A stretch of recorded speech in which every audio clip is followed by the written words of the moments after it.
তো বন্ধুরা, প্রথমে এই টিকটক ভিডিওটা দেখো, তারপর তার ফানি কমেন্ট গুলো পড়বো। So let's go. तो चलिए शुरू करते हैं। মেহেদি শুভ ভাইয়া, আপনি 26 তারিখে কত টাকার মালিক হবেন? ছি ছি ছি, কুমিল্লার লক্ষ লক্ষ মানুষকে বার্গার খাওয়া শিখাইছি আমি মেহেদি শুভ ভাইয়া, হাজার হাজার মানুষের দান করি আমি মেহেদি শুভ ভাইয়া, আর আমি মেহেদি শুভ ভাইয়া নাকি ছোটখাটো একটা গেম খেলে লাখ লাখ টাকা ইনকামের স্বপ্ন দেখবো? এইসব স্বপ্ন আমি দেখি না ভাই। আমার লেভেল যোগ্যতা পাওয়ার অনেক উচ্চ লেভেলে, ঠিক আছে ভাই। আমি 14 তলার উপরে ঘুমাই, তো হয়তো আপনারা আমার যোগ্যতা সম্পর্কে ধারণা নাই, এই জন্যই প্রশ্নটা করেছেন। সো কুমিল্লার মানুষকে জিজ্ঞেস করেন যে তাদেরকে বার্গার খাওয়া শিখাইছে কে? এই মেহেদি শুভ ভাইয়া, চাঁদপুরের গর্ব, বাংলাদেশের কিংবদন্তি। तो चलिए शुरू करते हैं। ভাদ্র মাসের কাউয়া মেহেদি আমার শাউয়া।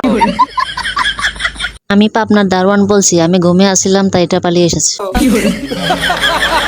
ভাই তুই আগে দাঁত ব্রাশ করার স্বপ্ন দেখ।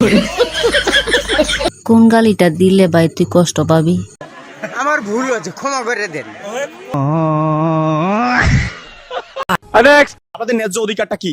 ন্যায্য অধিকার কি আমাদের? আপনারা কি কি কি দাবি নিয়ে এখানে দাঁড়াইছেন?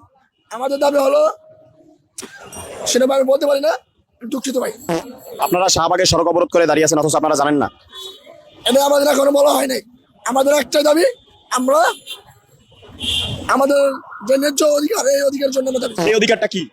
সেই অধিকারটা আমি এখন বলতে পারবো না ভাই, আমি সরি ভাই, আমার খেয়াল নাই, আমি বলতে পারবো না। तो चलिए शुरू करते हैं। নিশ্চিত বিরিয়ানির জন্য আইছে আনকমন সৃজনশীল প্রশ্নের উত্তর।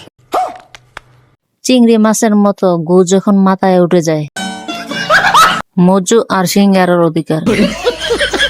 হাসপিনা পাপির দল।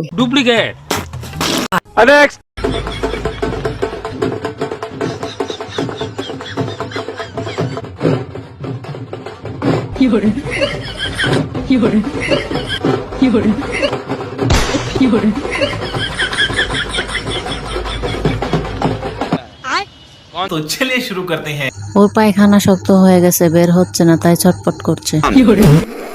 ওই জায়গার মাটিগুলো বয়ে কাঁপতেছিল বন্ধু। এই কে একা একা ছাড়লো চিড়িয়াখানা থেকে? ওনার মেয়ে কি রোগ হয়েছে? ওনাকে জুতা শুকান, চামড়ার জুতা।